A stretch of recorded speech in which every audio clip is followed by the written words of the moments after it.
நான் உங்ககிட்ட இத பத்தி பேசலாம்னு நினைச்சேன். ஆனா எனக்கு வேற வேலை இருந்துச்சு, அதனால அப்படியே அதை மறந்துட்டேன். இருந்தாலும் ஷாம் சிரஞ்சீவ் சார்ஜாவோட பேரன், அதுவும் இல்லாம நல்ல புகழ்பெற்ற டாக்டர், அதுவும் ரொம்ப நம்பகமானவர். அதனாலதான் நானே தனிப்பட்ட முறையில அவரை வரவழைச்சேன் என்று அவர் கூறினார். விஷ்ணுவர்தன் கனிவாக சிரித்தார். கண்டிப்பா நான் அவர் டாக்டர் தானு கவலைப்படல, அவரோட வயசை பார்த்துதான் நான் கவலைப்படுறேன் என்றார். அனுஷ்யா லேசாக சிரித்தார். ஏன் அதை பத்தி எல்லாம் கவலைப்படுறீங்க? சந்திரன் குடும்பத்தோட நிலைமைய பத்தி நீங்களும் கேள்விப்பட்டிருப்பீங்கன்னு நினைக்கிறேன். அந்த குடும்பத்து பையன் ரவிச்சந்திரன் சாகர நிலைமையில இருந்தான். வேற எந்த டாக்டராலும் அவனை காப்பாத்த முடியல. ஆனா இந்த ஷாம் சிரஞ்சீவ் தான் அவனை காப்பாத்தி இருக்காரு. இந்த விஷயத்த பத்தி நான் படிச்சதாலதான் நேத்து நான் அவரை வரவழைக்க முடிவு செஞ்சேன் என்றார். விஷ்ணுவர்தனின் கண்கள் கோபத்தில் ஒளிரின. இது மீண்டும் சந்திரன் குடும்பத்தின் வேலையா? ரவியை பற்றிய செய்திகளை அவன் தெரியாத மாதிரி காட்டிக்கொண்டார். அதனால் அதை பற்றி கேட்க முடியாது. இந்த சூழ்நிலையில் இருந்து சிறந்த மக்கள் தொடர்பை பெறுவதற்கு சந்திரன் குடும்பத்தினர் அனைவருக்கும் தெரியும்படி செய்தியை வழங்கியிருந்தனர். எனவே இந்த செய்தி உலகம் முழுவதும் உள்ள அனைவருக்கும் தெரிந்தது. எனவே இது வேண்டுமென்றே செய்யப்பட்டதாக அவர் சந்தேகித்தார். ஜனாதிபதியின் நிலை குறித்து அவர்கள் கண்டுபிடித்திருக்கலாம். எனது மாதவன் குடும்பத்தினர் தேர்தலில் வெற்றி பெறுவதை தடுக்க இது ஒரு வழியாகும். ஏனெனில் இந்த ஷாம் ஜனாதிபதியை குணப்படுத்தினால் தேர்தல் நடக்க வேண்டிய அவசியம் இல்லை. திட்டம் புத்திசாலித்தனமாக இருக்கலாம், ஆனால் இந்த இளம் வயது மருத்துவர் ஜனாதிபதியை குணப்படுத்த முடியுமா முடியாதா என்பது மற்றொரு பிரச்சனை. விஷ்ணுவர்தன் ஒரு புத்திசாலித்தனமானவர் என்று சொல்லலாம். அவர் சந்திரன் குடும்பத்தின் சூழ்ச்சியை உடனே புரிந்து கொண்டார். எனவே திரைப்படங்களில் உள்ள அனைத்து வில்லன்களைப் போலவும் அவர் கர்வமாகவும் திமிராகவும் இருந்தார். ஷாம் ஜனாதிபதியை குணப்படுத்த முடியாது என்று அவர் நம்பினார். எல்லாவற்றிற்கும் மேலாக அவனை விட அனுபவம் வாய்ந்த பல மருத்துவர்களால் கூட அதை செய்ய முடியவில்லை. ஜனாதிபதியின் நிலையை உறுதிப்படுத்துவதே ஷாம் செய்யக்கூடியது. இறுதியில் அவர் இறக்க நேரிடும். இருப்பினும் மாதவன் குடும்பம் அன்றைய தினம் தனது நிலையை அடைய முடியும். அந்த நாள் அதிர்ஷ்டத்தின் காரணமாக மட்டுமல்ல, விஷ்ணுவர்தனின் சூழ்ச்சியாகவும் இருக்கும். ஷாம் சாத்தியமற்றதை நிர்வகித்தால் அவர் முன்னெச்சரிக்கை நடவடிக்கைகளாக சில சூழ்ச்சிகளை எடுக்க வேண்டியிருக்கும். மிக விரைவில் ஷாம் ஜனாதிபதிக்கு என்ன நோய் என்பதற்கான பரிசோதனைகளை முடித்தார். அனுஷ்யா அவனிடம் அவர் எப்படி இருக்கிறார் என்று கேட்டார். விஷ்ணுவர்தன் அவருக்கு பின்னால் நெருக்கமாக பின்தொடர்ந்தான். அவர்கள் அவனை எதிர்ப்போடு பார்த்தார்கள். ஷாம் அவர்களை பார்த்து, அவர் உடல்நிலை கொஞ்சம் மோசமாதான் இருக்கு. ஹார்ட் ரொம்பவும் பலவீனமா இருக்கு. அவருக்கு வயசாயிடுச்சு. அதுவும் இல்லாம உடம்பும் ரொம்ப பலவீனமா இருக்கு. அதனால ஹார்ட் ஆபரேஷன் பண்ண முடியாது, ரொம்ப ஆபத்தானது என்று கூறினான். அனுஷ்யா ஆமாம், அவன் சொல்வது உண்மைதான் என்று தலையசைத்தார். நீங்க சொல்றது சரிதான். இவரை செக் பண்ண டாக்டர்ஸ் எல்லாம் இதுதான் சொன்னாங்க. ஆபரேஷன் பண்றது அவரோட நிலைமைய இன்னும் மோசமாக்கிடும். அதான் என்ன பண்றதுன்னு தெரியல. இருந்தாலும் நாங்க ஒன்னும் செய்யாம இருந்தாலும் அவருடைய நிலைமைகள் மோசமாயிடும் தானே என்றார். கண்டிப்பா அதுதான் உண்மை மேடம், நீங்க கவலைப்பட வேண்டாம். நான் அவர் திரும்ப நல்லா ஆக ஒரு வழியை கண்டுபிடிக்கிறேன் என்றான். உன்னால அதை செய்ய முடியுமா என்று அனுஷ்யா மகிழ்ச்சியுடன் கேட்டார். அவரது கணவரை முழுமையாக குணப்படுத்த முடியாவிட்டாலும் அவரை உயிருடன் வைத்திருப்பது சிறந்தது.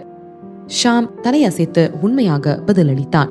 என்னால செய்ய முடியும், ஆனா நான் பிரச்சனை எங்கன்னு சீக்கிரமா கண்டுபிடிச்சிடுறேன் இல்லனா என்றான். எனக்கு புரியுது என்று அனுஷ்யா தலையசைத்தார். நீ உன்னால முடிஞ்ச வர முயற்சி செய், அதுவே நல்லது. அது அவரோட வலியை குறைச்சாலே எனக்கு போதும் என்றார். ஷாம் அனுஷ்யாவின் மீது நல்ல அபிப்பிராயத்தை கொண்டிருந்தார். அவர் ஒரு நியாயமான மற்றும் மரியாதைக்குரிய நபர். கவலைப்படாதீங்க மேடம், நான் என்னால முடிஞ்ச வர முயற்சி செய்யறேன் என்று ஷாம் உறுதியளித்தான். ஆனா மேடம், ஜனாதிபதிய ரொம்ப வேலை செய்ய வேண்டாம்னு சொல்லுங்க, அது அவங்க உடம்புக்கு நல்லதில்ல என்றான். உண்மையில் அவரது சுயநினைவில் ஜனாதிபதி இன்னும் செயல்படுகிறார். ஜனாதிபதியின் மனைவி ஒரு நேர்மையான நபராக இருந்தார். ஆகவே குறைந்தபட்சம் அவருக்காகவே அவன் சென்றான். அனுஷ்யா பெருமூச்சு விட்டார். கண்டிப்பா நான் பாத்துக்கிறேன், ஆனா அவர் பொறுத்தவரை அவரை விட நாடுதான் அவருக்கு முக்கியம் என்றார். விஷ்ணுவர்தன் பெருமூச்சு விட்டார். அவர் உண்மையிலேயே வேலை செய்யக்கூடாது. வேலை செஞ்சா அவருக்கு தான் நல்லது இல்ல. அவரோட உடல்நிலை ரொம்ப முக்கியமானது. மேடம், நீங்க தான் அவர்கிட்ட சொல்லி புரிய வைக்கணும். அவர் ஓய்வெடுக்கிறது தான் நல்லது. அவரை ரொம்ப ஸ்ட்ரெயின் பண்ணிக்க வேண்டாம்னு சொல்லுங்க என்றான். சில காரணங்களால் ஷாம் காதுகளில் விஷ்ணுவர்தனின் வார்த்தைகள் மற்றொரு பொருளை பெற்றன. ஜனாதிபதி, உங்களுக்கு ஏற்கனவே உடம்பு சரியில்லாம இருக்கீங்க. அதனால இன்னும் பதவிய புடிச்சுக்கிட்டே இருக்காதீங்க. மத்தவங்களுக்கும் பிரகாசிக்க ஒரு வாய்ப்பு கொடுங்க என்று கூறியது போல இருந்தது. இருந்தாலும் அனுஷ்யா மேடம் அதெல்லாம் தவிர்த்து விட்டதாக தோன்றியது. அவள் தலையசைத்தாள். கவலைப்பட வேண்டாம், அவரை ரெஸ்ட் எடுக்க சொல்றேன். ஆனா கேட்க மாட்டாரு. முடிஞ்ச வர ட்ரை பண்றேன். விஷ்ணுவர்தன் ஷாமிடம், உங்களுக்கு களைப்பா இருக்கும், நீங்க வீட்டுக்கு போயிட்டு நல்லா ரெஸ்ட் எடுங்க என்றார். எனக்கு ஒண்ணும் இல்ல, நான் நல்லாதான் இருக்கேன். ரொம்ப முக்கியமானது ஜனாதிபதியோட உடல்நிலை தான். எனக்கு அவரை நினைச்சு ரொம்ப கவலையா இருக்கு. ஏதாவது ஆயிடுமோன்னு ரொம்ப பயமா இருக்கு. இப்ப டாக்டர் ஷாம் இங்க வந்தது ரொம்ப சந்தோஷமா இருக்கு என்று ஷாமை பார்த்து கூறினார். ஷாமை பார்த்து, நீங்க தான் ரவிச்சந்திரனை காப்பாத்தினதுன்னு கேள்விப்பட்டேன். நாடு முழுவதும் உங்களை பத்தி தான் பேசிட்டு இருக்கு. நீங்க ரொம்பவே ஸ்பெஷலான டாக்டர் தான் என்றார். ஷாம் தாழ்மையுடன் சிரித்தான்.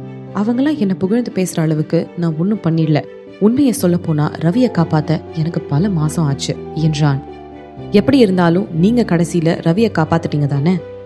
துரதிருஷ்டவசமாக எங்களோட மாதவன் குடும்பம் அவ்வளவு அதிர்ஷ்டசாலி அல்ல என்றார். அந்த நேரத்தில் விஷ்ணுவர்தன் புன்னகை ஒரு கோபமாக மாறியது. வித்யுக்தா மரணத்தால் அவர் வருத்தப்படுவதை அவர்கள் அறிந்தார்கள். அந்த கார் வெடிப்பில் வித்யுக்தா சம்பவ இடத்திலேயே உடனடியாக இறந்து விட்டாள். விஷ்ணுவர்தன், எனக்கே ரொம்ப கஷ்டமா இருக்கு. ஆனா அத பத்தியே யோசிச்சு உங்க மனசை கெடுத்துக்காதீங்க. உங்களை நீங்க தான் பாத்துக்கணும் என்று அனுஷ்யா உடனடியாக அவரை ஆறுதல் படுத்தினார். சிறிது நேரம் பேசிவிட்டு விஷ்ணுவர்தன் கிளம்பினார். அவருடைய வேலை நிறைவேறியது. அங்கு இருப்பதற்கான ஒரே காரணம் ஷாம் ஜனாதிபதியை குணப்படுத்துவதில் நம்பிக்கை உள்ளதா இல்லையா என்பதை பார்ப்பதுதான். அவன் எதுவும் செய்யவில்லை என்று தெரிகிறது. விஷ்ணுவர்தன் கோபம் மீண்டும் புன்னகையாக மாறியது. ஜனாதிபதி பதவி விரைவில் மாதவன் குடும்பத்திடம் இருக்கும் என்று அவர் நம்பினார். அவர் வெளியேறிய பிறகு ஷாம் அனுஷ்யாவிடம் தீவிரமாக கூறினான். மேடம், இத நான் முன்னாடியே உங்ககிட்ட சொல்லல. ஆனா ஜனாதிபதியின் நிலைமை இன்னும் அவ்வளோ சீரியஸா இல்ல. அவரை குணப்படுத்தலாம்னு எனக்கு முழு நம்பிக்கை இருக்கு என்றான். அவர் மகிழ்ச்சியுடன் ஆச்சரியப்பட்டார். நீங்க என்ன சொல்றீங்க? உங்களால உண்மையிலேயே அவரை குணமாக்கிட முடியுமா என்றார். என்னால 100% உறுதியா சொல்ல முடியாது. அதனால இது யார் முன்னாடியும் சொல்ல வேண்டாம். அதனால மேடம், குறைஞ்சபட்சம் நான் எல்லாத்தையும் உறுதியாக்குற வர இத ரகசியமா வச்சுக்கோங்க என்றான். எனக்கு புரியுது என்று அனுஷ்யா மகிழ்ச்சியுடன் தலையசைத்தார். கவலைப்பட வேண்டாம், அதோட விளைவு என்னவாக இருந்தாலும் பரவாயில்ல. நான் யார்கிட்டயும் சொல்ல மாட்டேன். உன்னோட ஹெல்ப்புக்கு நன்றி என்றார். நன்றி மேடம், நான் என்னால முடிஞ்ச வர ட்ரை பண்றேன் என்று ஷாம் தலையசைத்து ஜனாதிபதியை காப்பாற்றுவதற்கான தனது உறுதியை உறுதிப்படுத்தினார். ஜனாதிபதியும் அவரது மனைவியும் நல்ல மனிதர்கள். இந்தியாவிற்கு நிறைய நன்மைகளை செய்திருந்தார்கள். எனவே அவன் தன்னால் முடிந்தவரை முயற்சிப்பான். அவனுக்கு உண்மையாகவே அவந்திகாவின் உதவி தேவைப்பட்டது. ஜனாதிபதியின் ஆரோக்கியத்திற்கு உதவுவதற்காக ஷாம் ஜனாதிபதியின் வீட்டிற்கு சென்றிருந்தான். அவன் தனது அறைக்கு திரும்பியதும் உடனடியாக அவந்திகாவிற்கு கால் செய்தான். அவன் அவளிடம் கூறிய பிறகு அவள் அதிர்ச்சியடைந்தாள். ஜனாதிபதியோட உடல்நிலை பிரச்சனைக்கு காரணம் அவரோட இதயம் என்றார். எல்லாம் சரி, விஷ்ணுவர்தன் என்ன பார்த்தப்போ அவரு ரொம்ப ஆச்சரியப்பட்டாரு என்றான். இது என்னமோ யதார்த்தமா நடந்த மாதிரி தெரியல. இப்போ நம்மளால அவரை காப்பாத்த முடியும் என்று ஷாம் கூறினான். அவன் கூறியதை புரிந்து கொண்ட அவந்திகா நேரடியாக கேட்டாள். நீ அவர் காப்பாத்த மெக்கானிக்கல் ஹார்ட் யூஸ் பண்ணலாம்னு சொல்றியா என்று கேட்டாள். ஆமா, ஆனா அதுல சில சிக்கல்கள் இருக்கு என்றான். என்ன சிக்கல் என்று கேட்டாள். ஷாம் அவரின் உடல்நிலை குறித்து விளக்கினான். ஜனாதிபதியோட உடல்நிலை வேற, ரவியோடது வேற. ரவியோட இதயம் டேமேஜ் ஆயிருந்தது. ஆனா ஜனாதிபதியோட இதயம் ரொம்ப பலவீனமா இருக்கு. அவருக்கு உடல்நிலை சரியில்லை. அதனால அதே முறைய நம்ம யூஸ் பண்ண முடியாது என்றான். அப்புறம் நாம என்ன செய்யறது என்றாள். இதை பற்றி ஷாம் முன்பே ஒரு வழியை கண்டுபிடித்திருந்தான். அவன் சிரித்தான். நம்ம டிசைனை மாத்தி அமைக்கணும். இருந்தாலும் பேசிக் ஒரே மாதிரியா இருக்கும். நாம ஒரு ஹார்ட்டை உருவாக்கணும் என்றான். அவரோட இதயத்தை எடுத்துட்டு மாற்றத்துக்கு நாம ஒரு இதயத்தை உருவாக்கணும் என்றாள். ஆமா, நீ சொல்றது சரிதான். ஆனா இது அவர் லைஃப் லாங் வரைக்கும் அவரை காப்பாத்துறது. வேணும்னா அவரோட இறப்பை இன்னும் கொஞ்சம் வருஷத்துக்கு தள்ளி போடலாம் என்றான். நமக்கு அதுவே போதும், அவந்திகா உற்சாகமான குரலில் கூறினாள். இன்னும் கொஞ்சம் வருஷம் இருந்தா போதும். இதற்கிடையில் மாதவன் குடும்பத்தை வீழ்த்துவதற்கான வழியை அவர்கள் கண்டுபிடிப்பார்கள். அதனால எனக்கு உன்னோட ஹெல்ப் வேணும் என்று ஷாம் திடீரென்று கூறினான். அவந்திகா அவன் கூறியதை புரிந்து கொண்டு எளிதில் ஒப்புக்கொண்டாள். கண்டிப்பா உன்னோட டிசைன்லாம் ரெடி பண்ணிட்டேன்னா எனக்கு அனுப்பு, நான் அதை செஞ்சு முடிச்சுடுறேன் என்றாள். இல்ல, நீ இங்க வரணும். இங்க வந்தா கொஞ்சம் நல்லா இருக்கும்னு நான் நினைக்கிறேன் என்றான். ஷாம் கூறியதை கேட்டு அவந்திகா திகைத்து போனாள். இது ஒரு நல்ல சான்ஸா இருக்கும்னு நான் நம்புறேன். அவரோட நோயை குணப்படுத்த நீ எனக்கு ஹெல்ப் பண்றத ஜனாதிபதி பார்த்தா அது ஃபியூச்சர்ல உனக்கு ரொம்பவும் ஹெல்ப்ஃபுல்லா இருக்கும். ஃபியூச்சர்ல ஏதோ பிரச்சனைனா கூட அவருக்கு ஹெல்ப் பண்ணதுக்காக அவர் உனக்கும் சந்திரன் குடும்பத்துக்கும் ஹெல்ப் பண்ணலாம் என்றான். அவன் கூறியதின் அர்த்தம் என்ன என்று அவந்திகா புரிந்து கொண்டாள். ஜனாதிபதியை காப்பாற்றிய பெருமையை ஷாம் தன்னுடன் பகிர்ந்து கொள்ள விரும்பினான். அவன் கூறுவது போல இது ஒரு நல்ல வாய்ப்புதான்.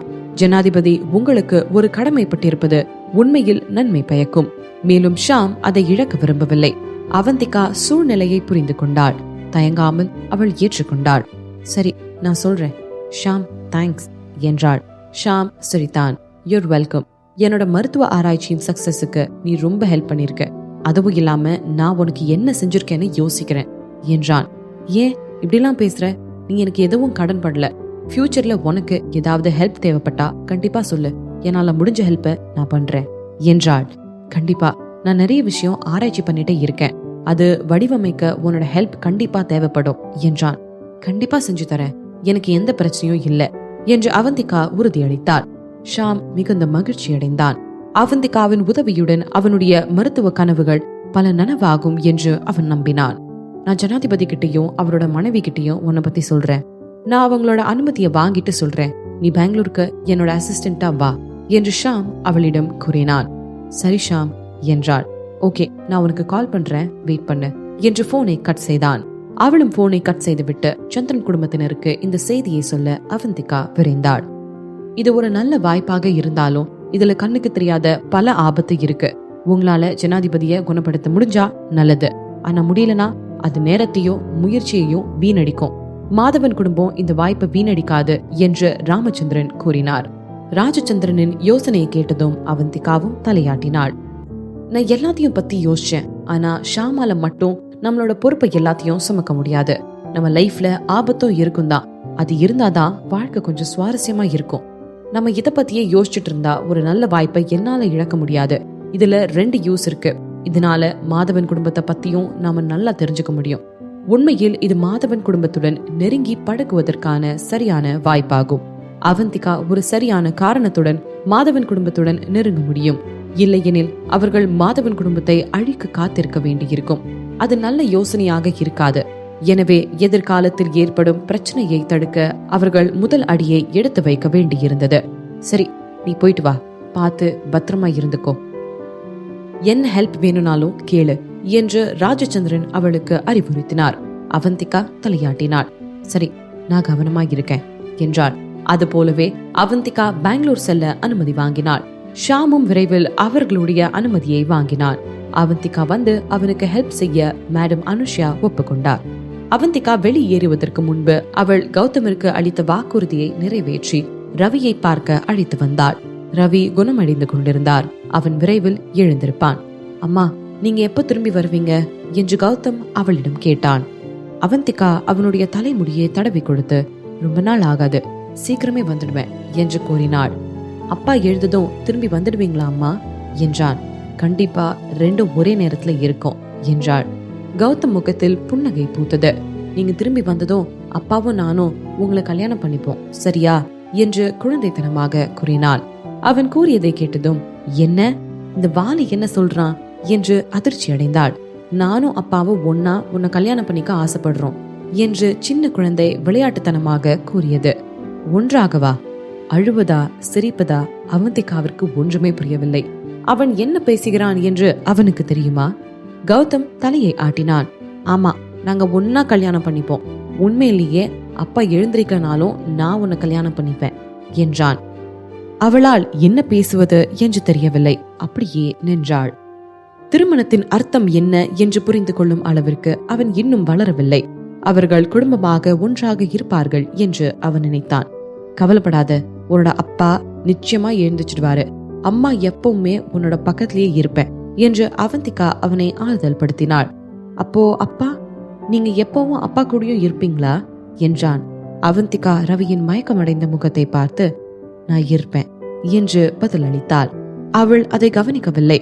அவள் அப்படி கூறிய போது ரவியின் விரல் சற்றே முறுக்கேறியது. அவந்திகா பெங்களூருக்கு ஒரு பிரைவேட் பிளைட்டில் புறப்பட்டாள். அவள் தன்னுடன் யாரையும் அழைத்து செல்லவில்லை. யாரும் நுழையக்கூடிய இடமும் அதுவல்ல. 1 மணி நேரம் பயணத்திற்கு பிறகு விமானம் பெங்களூரில் தரையிறங்கியது. அவள் இறங்கியதும் அவளை அழைத்து செல்வதற்காக ஜனாதிபதி அனுப்பிய ஆட்கள் காத்து கொண்டிருந்தனர். மிஸ் அவந்திகா, பிளீஸ் வாங்க என்று கார் கதவை அவளுக்கு திறந்தார். அவந்திகாவும் எதுவும் சொல்லாமல் காரில் ஏறினார். அவர்கள் விரைவில் ஜனாதிபதியின் வீட்டிற்கு வந்தார்கள். அவள் உள்ளே நுழைவதற்கு முன்பு அவந்திகாவை நிறைய செக்கிங் செய்தார்கள்.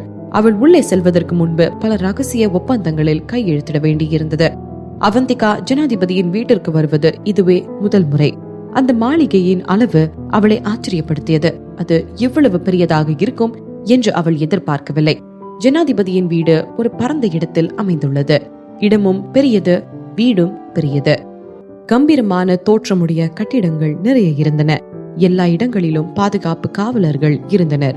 கடைசி சோதனை சாவடியை கடந்த பிறகு ஒரு கட்டிடத்தின் அருகே ஷாம் அவளுக்காக காத்திருப்பதை அவந்திகா பார்த்தாள். அவன் அவளை பார்த்ததும் பிரகாசமாக சிரித்தான். கார் நின்றதும் அவன் கதவை திறந்தான்.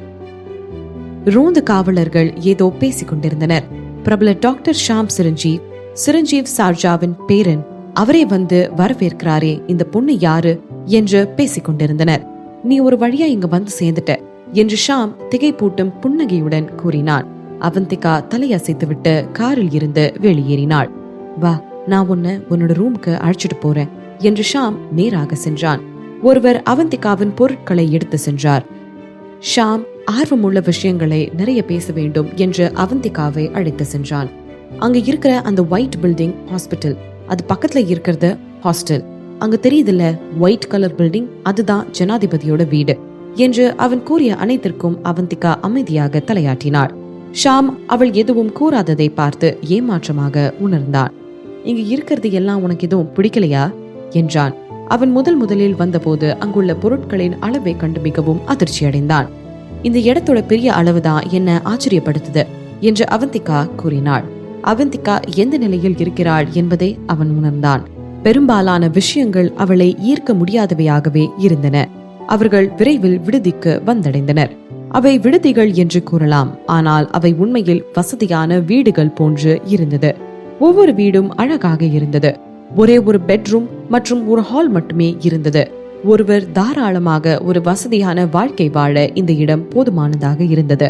கட்டிடங்கள் இணைக்கப்பட்டிருந்தாலும் வீடுகள் தனித்தனியாக இருந்தது. ஷாம் அவளுக்கு பக்கத்து அறையில் இருந்தான். இரவு உணவு சாப்பிட போகலாம் என்றான். இங்க இருக்கிற கேன்டீன்லாம் ஒரு ஹோட்டல் மாதிரி இருக்கும், வா சாப்பிடலாம், உனக்கும் பசிக்கும்னு நினைக்கிறேன் என்றான். அவந்திகா இல்லை என்பது போல தலையை ஆட்டினாள். எனக்கு பசி இல்ல, நாம அடுத்து என்ன பண்ணணும் என்றாள். என்னோட டிசைன்ல எனக்கு ஹெல்ப் பண்ணணும், சீக்கிரம் அதை செஞ்சிடலாம் என்று ஷாம் கூறினான். அவந்திகா அவன் கூறியதற்கு சம்மதம் கூறினாள்.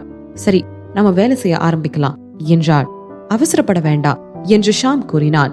இப்பவே ரொம்ப லேட் ஆயிடுச்சு, நைட்டு நல்லா தூங்கிட்டு ரெஸ்ட் எடு, நாளைக்கு காலையில ஸ்டார்ட் பண்ணலாம் என்றான். அதுவும் சரி, நீ கேண்டீனுக்கு போற மாதிரி தெரியல, வேணும்னா நீயே சமைச்சுக்கலாம், கிச்சன்ல திங்ஸ்லாம் இருக்கு, உனக்கு எதுவும் தேவைப்பட்டா இதுல போன் நம்பர் இருக்கு, அதுக்கு போன் பண்ண என்று ஷாம் கூறினான். அவன் கூறியதற்கு எல்லாம் அவந்திகா தலையை ஆட்டினாள். தேங்க்ஸ் என்றாள். சரி, நான் கிளம்புறேன், உனக்கு ஏதாவது வேணும்னா என்னை கூப்பிடு, நான் பக்கத்துல ரூம்ல தான் இருப்பேன் என்றான். சரி என்றாள். அவன் எவ்வளவுதான் பேசினாலும் அவள் அனைத்திற்கும் ஒரே வார்த்தைகளில் முட்டுக்கட்டையை போட்டாள்.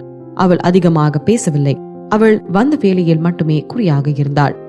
ஷாம் அங்கிருந்து சென்ற பிறகு அவந்திகா தன்னுடைய பொருட்களை எல்லாம் அலமாரிகளில் அழகாக எடுத்து வைத்துவிட்டு மெத்தை எல்லாம் சுத்தம் செய்துவிட்டு படுப்பதற்கு தயாரானாள். யாரோ அறையின் கதவை தட்டியது போல இருந்தது. யார் இந்த நேரத்தில்? இப்போதுதான் ஷாமும் வந்து சென்றான், அதனால் அவனும் வரமாட்டான். யார் என்று தெரியாமல் அவந்திகா குழப்பமடைந்தாள். அவள் கதவை திறந்தாள். வெளியே உயரமான அழகான பெண் ஒருவள் நின்று கொண்டிருந்தாள். ஆனால் அவளுடைய பார்வை சரியில்லை என்பதை அவந்திகா புரிந்து கொண்டாள். யார் நீங்க? உங்களுக்கு யார் வேணும் என்று அவந்திகா நிதானமாக கேட்டாள். அந்த பெண் அவந்திகாவை கோபமாக முறைத்து பார்த்து, நீ அவந்திகா நாதன் தானே? ஷாம் சிரஞ்சீவ்க்கு ஹெல்ப் பண்ண வந்திருக்கிறது நீ தானே என்று திமிராக கேட்டாள். அவளை பார்த்ததும் அவந்திகாவிற்கு எங்கோ அவளை பார்த்தது போன்று இருந்தது. அவள் குழப்பத்துடன் ஆமா என்று தலையாட்டினாள். முன்பு அவளை சந்தித்தது சரி என்று அவளுக்கு தோன்றியது. அவந்திகா தலையாட்டுவதை கண்ட அவள் கோபமானாள். அவந்திகா, நாம ஒரு வழியா மீட் பண்ணிட்டோம், ஆனா இது போல ஒரு சூழ்நிலையில உன்னை சந்திப்பேன்னு நான் எதிர்பார்க்கல. உண்மையிலேயே இந்த உலகம் எவ்வளவு சின்னதுல என்றாள். நீ யாரு சொல்லு நீ யாருன்னு எனக்கு தெரியல என்று அவந்திகா மிகவும் பொறுமையாக கேட்டாள். அவளிடம் ஏளனமாக நடந்து கொண்ட போதிலும் அவள் பொறுமையாக கேட்டுக்கொண்டிருந்தாள். அவந்திகா எதற்கும் அசரவில்லை என்பதை உணர்ந்தவள் சிரித்துக்கொண்டே, நான் யாரா? என்ன உனக்கு தெரியல? நான் மாதவன் குடும்பத்தை சேர்ந்தவதான் என்றாள். மாதவன் என்ற பெயரை கேட்டதும் அவந்திகா உண்மையில் ஆச்சரியப்பட்டாள். நீ மாதவன் குடும்பத்தை சேர்ந்தவளா என்று நேரடியாக கேட்டாள். அந்த பெண் சிரித்துக்கொண்டே, ஆமா, பரவாயில்லையே, உடனே பிடிச்சிட்டியே, நான் மாதவன் குடும்பத்தை சேர்ந்தவதான், நான் வித்யுக்தா கூட பிறந்தவதான், உனக்கு ஆச்சரியமா இருக்கா என்றாள். அவந்திகா உடனே, நீ விதர்சனா மாதவன் தானே என்றாள். விதர்சனா கிண்டலாக சிரித்தாள். பாரா, பரவாயில்லையே, என் பேர்லாம் கூட தெரிஞ்சிருக்கோம், உனக்கு தெரியாம எப்படி இருக்கும், நீ எங்க குடும்பத்தோட ஃபுல் ஹிஸ்டரியையும் வச்சிருப்ப என்றாள். வித்யுக்தாவை எதிர்த்த போதே அவந்திகா மாதவன் குடும்பத்தில் உள்ளவர்கள் அனைவரை பற்றியும் தெரிந்து வைத்துக் கொண்டாள். எப்படியும் வருங்காலத்தில் உதவும் என்று அவளுக்கு தோன்றியது. மாதவன் குடும்பத்திற்கு 3 மகள்கள் இருந்தனர். முதல் பெண் விதர்சனா மாதவன், அடுத்தவள் லீலா மாதவன், கடைசி வித்யுக்தா மாதவன். அவள் முன்பே வித்யுக்தாவையும் லீலாவையும் சந்தித்திருக்கிறாள். ஆனால் இப்போதுதான் விதர்சனாவை சந்திக்கிறாள். அவளுக்கு தெரிந்தவரை விதர்சனா ஒரு டாக்டர் என்றும் அவந்திகாவிற்கு தெரியும். ஆனால் அவள் இங்கே இருப்பாள் என்று அவந்திகா எதிர்பார்க்கவில்லை. அவள் இங்கு வரவில்லை என்றால் மாதவன் குடும்பத்தின் உறுப்பினர்களை அவளால் எப்படி சந்தித்திருக்க முடியும்? அவள் எதிர்பார்த்தது நடந்து கொண்டிருக்கின்றது. இப்படிப்பட்ட ஒரு நல்ல வாய்ப்பை அவளால் எப்படி இழக்க முடியும்? எல்லாவற்றிற்கும் மேலாக ஜனாதிபதிக்கு தனக்கு பதிலாக ஒருவரை பரிந்துரைக்க உரிமை உண்டு. தற்போதைய ஜனாதிபதியிடம் நல்லவளாக நடித்துக் கொண்டிருப்பது இந்த மாதவன் குடும்பம். அவர்களை ஜனாதிபதி நியமித்து விட்டால் வெற்றி பெற நல்ல வாய்ப்பு இருக்கின்றது. கண்டிப்பாக ஜனாதிபதி இறக்க என்ன வேண்டும் என்றாலும் செய்வார்கள். பல எண்ணங்கள் அவந்திகாவின் மனதில் ஓடிக்கொண்டிருக்கின்றது. ஆனால் அவளுடைய முகத்தில் அவள் எதையும் காட்டவில்லை. அவளுடைய மனதில் உள்ளதை யாராலும் உணர முடியாது. அமைதியாக விதர்சனாவை பார்த்து, எல்லாம் சரிதான், நீ எதுக்கு என்ன பார்க்க வந்திருக்க என்று கேட்டாள். அவள் கூறியதை கேட்டதும் விதர்சனா சிரித்தாள். ஏன், காரணம் இருந்தாதான் பார்க்க வரணுமா என்ன? என்னோட தங்கச்சிய கொலை பண்ண கொலைக்காரியோட முகத்தை பார்க்க வந்த, ஆனா பார்க்க சப்ப பீஸாதான் இருக்க என்றாள். அவந்திகா ஆச்சரியத்துடன் அவளை பார்த்தாள். அவந்திகா தான் வித்யுக்தாவை கொலை செய்தது என்று அவள் நினைத்துக் கொண்டிருக்கிறாள். வித்யுக்தா செத்து போனதுக்கும் எனக்கும் எந்த சம்பந்தமும் இல்ல என்று அவந்திகா கோபத்துடன் கூறினாள். அவள் வெறுப்பாக அவளை பார்த்து ஏளனமாக சிரித்து, ஆனா அவ உன்னாலதான் செத்து போனா, நீயும் ரவியும் அவளை கட்டாயப்படுத்தி அழைச்சிட்டு போலனா அவ எப்படி செத்து போயிருப்பா? நீங்க 2 பேரும் தான் அவளை கொன்னுட்டீங்க என்றாள். அவள் கூறியதை கேட்டதும் அவந்திகாவும் கோபமானாள். யார் அப்படி செய்தது? பழி வாங்குவதற்கு அவள் அவர்களை தேடவில்லை. அவளை கொலை செய்யும் தைரியம் அவளின் குடும்பத்திற்கு தான் இருந்தது. இருப்பினும் உண்மையில் என்ன நடந்தது என்று விதர்சனாவிற்கு தெரியாது என்று அவந்திகா உணர்ந்தாள். உண்மை என்னவென்றால் வித்யுக்தாவை கொன்றது அரவிந்த் தான். ஆனால் அவனுடைய சொந்த சகோதரிக்கே உண்மை தெரியவில்லை. மாதவன் குடும்பம் அவள் நினைத்ததை விட மிகவும் மோசமாக இருப்பது போல இருந்தது. அவளை அழைச்சிட்டு போனதுனால அவளை கொன்னது நாங்க தானே நினைச்சிட்டியா என்று அவந்திகா கேட்டாள். அதுதானே உண்மை என்று விதர்சனா கோபமாக கேட்டாள். நீங்க 2 பேரும் இல்லனா அவ செத்து போயிருக்க மாட்டா. ஏய் கொலகாரி, என்னோட தங்கச்சிய கொன்னுட்டல, நீ என்ன நிலைமைக்கு ஆகுறன்னு மட்டும் பாரு. ஒரு நாள் மாதவன் குடும்பத்தை ஏண்டா எதிர்த்தோம்னு நினைப்ப என்று ஆவேசமாக கூறினாள். இது ஒரு வீழ்ச்சி. விஷ்ணுவர்தன் ஜனாதிபதி பதவியை அடைவது பற்றி தான் அவள் பேசுகிறாள் என்று அவந்திகா அறிந்திருந்தாள். அவந்திகா இருக்கும் வரை அதை நடக்க அனுமதிக்க மாட்டாள். நீ பேசி முடிச்சிட்டியா? வேற எதுவும் இல்லையே என்று அவந்திகா பெருமூச்சுடன் கூறினாள். நீ முடிச்சிட்டனா பிளீஸ் இங்க இருந்து கிளம்புறியா? என்னோட தூக்கத்தை கெடுத்துக்கிட்டு இருக்க என்று கூறினாள். நீ விதர்சனா அவந்திகா தன்னிடம் மிகவும் முரட்டுத்தனமாக இருப்பாள் என்று நினைக்கவில்லை. கோபத்தில் அவள் அவந்திகாவை அறைவதற்கு கையை உயர்த்தினாள். அவந்திகா அவள் அடிக்க வருவதை புரிந்து கொண்டு திடீரென்று கையை இறுக்கி பிடித்தாள். அவந்திகாவின் திடீர் செய்கையால் விதர்சனா ஆச்சரியப்பட்டாள். அவள் எவ்வளவு முயற்சி செய்தாலும் அவளால் அவந்திகாவை எதிர்க்க முடியவில்லை. என்ன விடு என்றாள். அவந்திகா திடீரென்று அவளுடைய கையை விட்டு விட்டாள். திடீரென்று அவள் விட்டதால் பதற்றமடைந்த விதர்சனா அப்படியே தடுமாறினாள். நீ தப்பான ஆள் மேல பழிய போடுறதுக்கு முன்னாடி அது உண்மையிலேயே யாரு செஞ்சான்னு கண்டுபிடி போ என்று அவந்திகா உணர்ச்சி வசப்படாமல் அவளை பார்த்து கூறினாள். அடுத்த தடவெல்லாம் நான் இவ்ளோ பொறுமையாலாம் நடந்துக்க மாட்டேன். உண்மையிலேயே உன்னோட தங்கச்சியை கொன்னது யாருன்னு தெரிஞ்சுக்க நினைச்சா நீயே அரவிந்த் கிட்ட கேளு, அவனுக்கு நல்லாவே தெரியும் என்றாள். அவந்திகா அவளிடம் பேசிவிட்டு உள்ளே வந்து வேகமாக கதவை சாத்தினாள். இவளின் செய்கை விதர்சனாவை அதிர்ச்சிக்குள்ளாக்கியது. அவ என்ன அர்த்தத்துல இப்படி சொன்னா? வித்யுக்தாவை கொலை பண்ணது அரவிந்தா? அதுக்கு சான்ஸே இல்ல. என்னோட அண்ணன் அவருக்கு ரொம்ப பிடிச்ச தங்கச்சிக்கிட்டயே கையை நீட்டி கூட பேச மாட்டாரு. அப்படி இருக்கிறப்போ எப்படி இவளை கொலை பண்ணிருப்பாரு? அதுவும் இல்லாம இவதான் லீலாவோட வாழ்க்கையே வீணாக்குனவ. அவ நம்ம குடும்பத்துக்குள்ளேயே சண்டை மூட்டி விட பாக்குறாளா? எப்படி இருந்தாலும் அவந்திகாவும் ரவியும் தான் என்னோட தங்கச்சி செத்ததுக்கு காரணம். அதுக்கான தண்டனைய அவங்க கண்டிப்பா அனுபவிப்பாங்க என்று மனதிற்குள் சபித்துக் கொண்டிருந்தாள். அவந்திகா ஜனாதிபதியின் வீட்டிலும் இருப்பதை உணர்ந்த விதர்சனா சிரிக்க தொடங்கினாள். அவந்திகா, இப்போ எங்க கொகைக்குள்ள வந்து மாட்டிக்கிட்ட. உன்னோட சிரிப்பு இன்னும் எவ்வளவு நாளைக்கு இருக்குன்னு பாக்குற என்று முணுமுணுத்தாள். அவள் எப்படியும் தன்னை பின்தொடர்வாள் என்று அவந்திகா உணர்ந்தாள். ஆனாலும் அவள் அதை பற்றி பயப்படவில்லை. மாதவன் குடும்பத்தை கையாள்வதில் ஒரு காரணத்தை கண்டுபிடிப்பதில் அவளுக்கு சிக்கல் இருந்தது. ஆனால் விதர்சனாவே அவளுக்கு கோடு போட்டு வரவேற்றதால் அவந்திகாவிற்கு கொஞ்சம் வேலை மிச்சமானது. அடுத்த நாள் ஜனாதிபதியை பரிசோதிக்க விதர்சனா சென்ற போது அவந்திகா அவளை பின்தொடர்ந்தாள். தினமும் அதிகாலையில் ஒரு சில டாக்டர்கள் ஜனாதிபதியின் உடல்நிலை எப்படி இருக்கின்றது, அவர் எந்த நிலைமையில் இருக்கிறார் என்பதை பற்றி தெரிந்து கொள்ள செல்வார்கள். அவர்களில் விதர்சனாவும் ஒருவராக இருந்தாள். அவள் மருத்துவத்துறையில் முனைவர் பட்டம் பெற்றவள். மேலும் பணியில் கை தேர்ந்தவள். உண்மையில் அங்குள்ள டாக்டர்கள் அனைவரும் மருத்துவத்துறையில் புகழ் பெற்றவர்கள். அவந்திகா ஒருவள் மட்டுமே விதிவிலக்கு. அவள் ஒரு டாக்டர் அல்ல என்பது அனைவருக்கும் தெரியும். அவள் ஷாமின் உதவியாளர். அவர்களுடைய பரிசோதனை எல்லாம் முடிந்த பின்னர் ஜனாதிபதி ரெஸ்ட் எடுப்பதற்காகவும் அவருடைய வேலைக்கு இடையூறு ஏற்படாதபடி அனைவரும் வெளியேறினர். ஜனாதிபதியின் நிலைமைகள் மற்றும் தற்போதைய நிலை குறித்து விவாதிக்க அவர் ஹாஸ்பிட்டல் பில்டிங்கிற்கு திரும்பினர். எல்லோரும் தங்கள் கருத்தை தெரிவித்தனர்.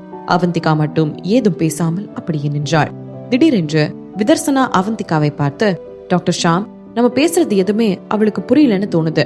அவளுக்கு எதுவுமே தெரியலனா எதுக்கு உன்னோட ஹெல்ப்பரா கூட்டிட்டு வந்த என்றாள். அவள் அப்படி கேட்டதும் அறையின் சூழ்நிலை உடனடியாக உறைந்தது. விதர்சனாவின் வார்த்தைகளை கேட்ட அனைவரும் ஷாமின் அருகில் அமர்ந்திருந்த அவந்திகாவை பார்த்தனர். அவள் திடீரென்று கவனத்தை ஈர்த்திருந்தாலும் அவந்திகா எதுவும் கூறாமல் அப்படியே உட்கார்ந்திருந்தாள். ஷாம் பணிவுடன் சிரித்தான். அவந்திகாவுக்கு எதுவும் தெரியாதுன்னு யாரும் உன்கிட்ட சொன்னது? அவ எனக்கு உதவ தனிப்பட்ட முறையில நான் அழைச்சிட்டு வந்திருக்கேன். அவ என்னோட ஆராய்ச்சிக்கு ரொம்ப முக்கியம் என்றாள். அப்படியா? இருந்தாலும் ஜனாதிபதியை குணப்படுத்த அவ ஏதோ ஹெல்ப் பண்ணுவான்னு எனக்கு எதுவும் தோணல என்று அவள் விடாமல் அவந்திகாவை குறிவைத்தே பேசிக் கொண்டிருந்தாள். அவள் இதை நோக்கத்துடன் செய்கிறாள் என்பது அறையில் இருந்தவர்களுக்கு தெளிவாக தெரிந்தது. இருப்பினும் அவளுடைய குடும்ப பின்னணி காரணமாக அவந்திகாவிற்கு ஆதரவாக யாரும் நிற்க துணியவில்லை. ஷாம் மட்டும்தான் இவளுக்கு பக்கபலமாக இருந்தான். அவனும் ஒரு பெரிய குடும்பத்தில் இருந்து வந்தவன். இது மிஸ் விதர்சனாவோட எண்ணம். நீங்க எங்களுக்கு தகுதியானவங்களான்னு எங்களுக்கு தெரியல என்று அங்கிருந்த டாக்டர்களில் ஒருவர் கூறினார். ஆனா ஜனாதிபதியை குணப்படுத்துறது எங்க எல்லாரோட பொறுப்பு. அதனால இது ஏன் டாக்டர் ஷாம்க்கு புரிய மாட்டுது? உங்ககிட்ட நல்ல ஐடியா இல்ல வேற ஏதாச்சும் பிளான் இருந்தா அதை எங்க கிட்ட ஷேர் பண்ணுங்க. இல்லனா உங்க பிளான நாங்க திருடி போன்னு டாக்டர் ஷாம் பயப்படுறாரா? விதர்சனா ஷாமை வெளிப்படையாக விமர்சித்தாள். அவள் கூறியதை கேட்டதும் ஷாம் சற்று முகம் சொல்லித்தான். அறை அமைதியாக இருந்தது. சூழ்நிலை மோசமாகிவிட்டது. இருப்பினும் விதர்சனா அனைவரின் மனதிலும் உள்ள எண்ணத்தை வெளிப்படுத்தினாள்.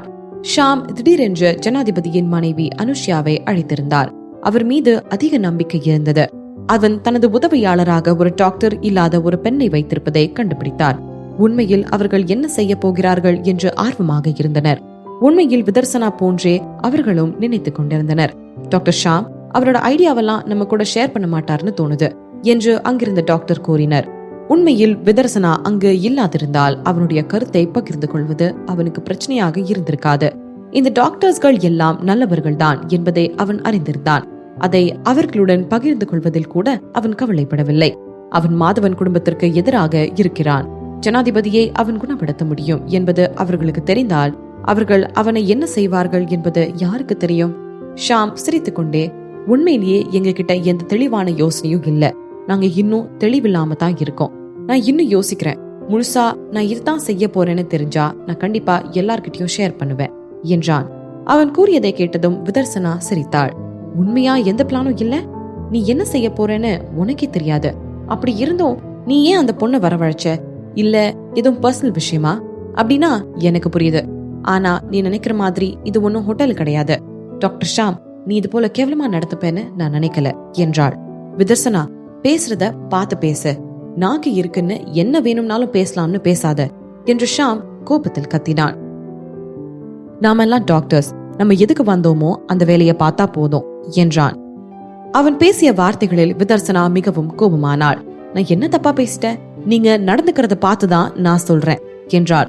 ஷாம் சிரித்துக்கொண்டே, விதர்சனா, நீ என் மேல வஞ்சம் வச்சிருக்க மாதிரி இருக்கே, என் மேல எதுவும் கடுப்பா என்றான். விதர்சனா லேசாக சிரித்தாள். நமக்கு ஜனாதிபதியை குணப்படுத்துறது முக்கியமான பொண்ணு.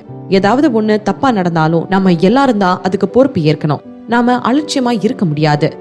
எனக்கு மெடிசன் தெரியும்னு நான் சொல்லலையே என்று அவந்திகா திடீரென்று விதர்சனாவை பார்த்தபோது கூறினாள். நான் அனுஷா மேடத்தோட அனுமதியில தான் இங்க வந்திருக்கேன். உனக்கு ஏதாவது பிரச்சனை இருந்தா அத அவங்க கிட்ட போய் சொல்லு என்றாள்.